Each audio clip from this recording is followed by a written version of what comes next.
اور مناتے کیسے تھے؟ بی آ گئی، اس نے آ کے کہا حضور خامن کہتا ہے طلاق دے دوں گا، ساس کہتی ہے رکھنا ہی نہیں، وجہ یہ ہے کہ میری گود خالی ہے، مہربانی فرمائیں۔ شیخ عبد القادر جیلانی نے مصلی بچھایا، ہاتھ اٹھائے، اللہ بیچاری تڑپتی آئی ہے، اس کی گود ہری کر دے، کرم فرما دے، یہ بیچاری بڑی دکھی ہے، بندہ نوازی فرما۔ حضرت خضر علیہ السلام آئے، کہنے لگے حضور، شیخ عبد القادر جیلانی سے کہنے لگے آپ دعا نہ کریں، میں پیغام لے کے آیا ہوں، اس کے نصیب میں یہ اولاد نہیں، نہ کریں دعا، نے کر دی پر یہاں تو ہے ہی نہیں۔ تو یہ لاڈلے ہیں نا رب رسول کے، اللہ رسول کو منا لیتے ہیں۔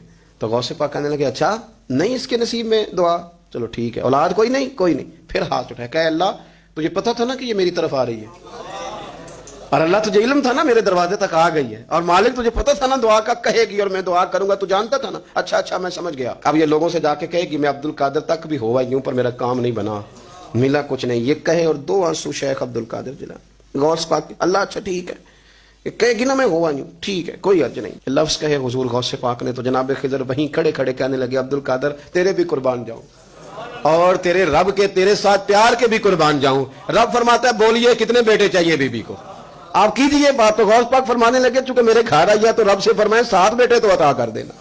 او بھائی اتنی سی بات نہیں لوگوں کی سمجھ میں آتی کہ میرا کوئی لاڈلا پیار والا ہو تو میں مان جاتا ہوں، تو جو رب رسول کے لاڈلے وہ جب بات کرتے ہیں تو اللہ رسول بھی مان جاتے ہیں، بھائی اتنی سی بات ہے۔ ایک شخص نے آ کے کہا حضور میرا والد انتقال کر گیا ہے، رات خواب میں دیکھا بڑے عذاب میں، لوگ بڑے پریشان ہوتے ہیں ان باتوں پہ بڑے، لیکن میں بڑے دلائل قائم کر سکتا ہوں۔ ہم ہمیں کیا ملانگ سمجھتے ہیں کہ ہم جو بات کریں گے بغیر دلیل کے کریں گے؟ بیٹھ کے لوگ کہانیاں سنا رہے ہیں کہ جناب غوث پاک ایسے کر سکتے تھے، یہ کیسے ہو سکتا ہے؟ تو جو کہانی تم سنا رہی ہے تو کافر بھی سنا رہا ہے، وہ کہتا ہے اگر تمہارا رب سارا کچھ کر سکتا ہے معاذ اللہ تو پھر اسے کہو فلانا کام کرے، اس کا کیا جواب ہے تمہارے پاس؟ بڑی بڑی عجیب لوگ کہانیاں کرتے ہیں اور شرم نہیں آتی اللہ والوں کے بارے میں، اتنی کچی اور غلیظ زبان استعمال کرتے ہیں، اور مجھے کہنے والوں پر اتنا شکوہ نہیں جتنا سننے والوں میں شکوہ۔ ایسے لوگوں کو سنتے ہو جو توہین کرتے ہیں رب کریم کے بندوں کی؟ سنو، حضور غوث پاک سے آ کے کہا حضور میں نے رات خواب میں اپنے والد کو دیکھا عذاب میں بڑی تکلیف میں ہوں، میرے ابا کے لیے دعا کر دیں۔ تو غوث اعظم فرمانے لگے وہ یہاں کبھی آیا تھا؟ بیٹھا تھا؟ حدیث ہے صحیح بخاری میں، صحیح مسلم میں، کہ ذکر والوں کی مجلس میں بیٹھنے والا بدبخت نہیں رہتا، اللہ اسے سعید بخت کر دیا کرتا ہے۔ یہ حدیث ہے بخاری مسلم میں، حدیث۔ اب تم حدیث ماننے سے بھی انکار کرو گے؟ جو اللہ والوں کی محفل میں آئے بدبخت ہو تو رب سعید بخت کر دیتا ہے، بخاری مسلم ہے۔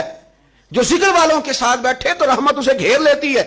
اس نے کہا حضور میرے والد آئے ہیں آپ کی محفل میں، تو غوث پاک نے بچھا لیا مصلا، کہا مالک تیرے محبوب کا فرمان ہے نا کہ جو ذکر کی محفل میں بیٹھے انہیں رحمت گھیر لیتی ہے، ان پر سکینہ نازل ہوتا ہے، وہ بدبخت ہوں تو سعید بخت ہو جاتے ہیں، تو اللہ پھر بندہ نوازی کرنا، وہ ہمارے ساتھ بیٹھا کرتے تھے، مہربانی فرمانا، کرم نوازی فرما۔ وہ شخص کہتا ہے میں رات کو جا کے سویا تو خواب میں ابا ملے جنت کا لباس پہنا ہوا ہے، اور میرے والد کہنے لگے پتر سارے کام چھوڑ دینا، عبد القادر جیلانی کا دروازہ نہ چھوڑنا، خبردار غوث پاک کا دروازہ نہ چھوڑنا، ہمیں ملنگ نہ سمجھو۔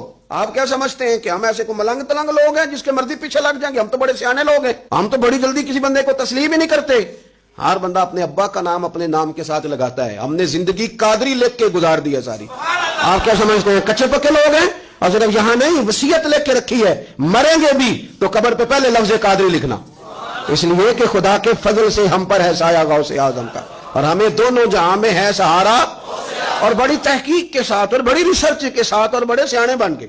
لیکن جس دن کا مان لیا ہے پھر بالکل ہی مان لیا ہے، پھر بالکل ہی مان لیا۔ آپ یقین کریں مجھے مزہ آتا ہے جب مجھے کوئی کہتا ہے قادری صاحب، بڑا مزہ آتا ہے، بڑا سرور آتا ہے۔ کوئی میرے نام سے نہیں نا پکارتا، اس کا بنا کے پکارتا ہے، کوئی اس کا بنا کے پکارتا ہے، کوئی اس کا کہہ کے پکارتا ہے، تو ذرا چسکا آتا ہے، یعنی اس میں سرور آتا ہے، اس میں ذرا کیف آتا ہے۔ حضور غوث پاک آپ کی نسبت بڑی شان والی، آپ کا مقام بڑا۔ حضرت مولانا جمیل الرحمان قادری اعلیٰ حضرت کے مرید ہیں، وہ فرمایا کرتے تھے خدا کے فضل سے ہم پر ہے سایہ غوث، ہمیں دونوں جہاں میں ہے سہارا۔ اور قادری کہتے ہیں غوث پاک سے پیار کرنے والے کو جو بھی پیار کرے وہی قادری ہے۔ تو خدا کے فضل سے ہم پر ہے سایہ، ہمیں دونوں جہاں میں ہے سہارا، خدا دے گا منادی حشر میں یہ قادریوں کو، کہاں ہے قادری کر لے نظارہ غوث اعظم، کہاں ہے قادری کر لے نظارہ۔ اور پھر فرماتے ہیں جمیل قادری 100 جان سے ہو قربان مرشد پر، اپنے شیخ کی بات کرتے ہیں، جمیل قادری 100 جان سے ہو قربان مرشد پر، بنایا جس نے مجھ جیسے کو بندہ غوث اعظم کا۔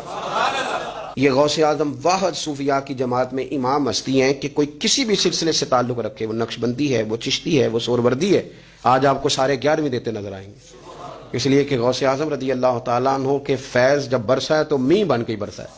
اور ہر جگہ ہی برسا ہے، ہر جگہ ہی برسا ہے. تو بجائے اس کے کہ ہیلو حجت کریں ساری زندگی، اللہ والوں سے پیار کریں.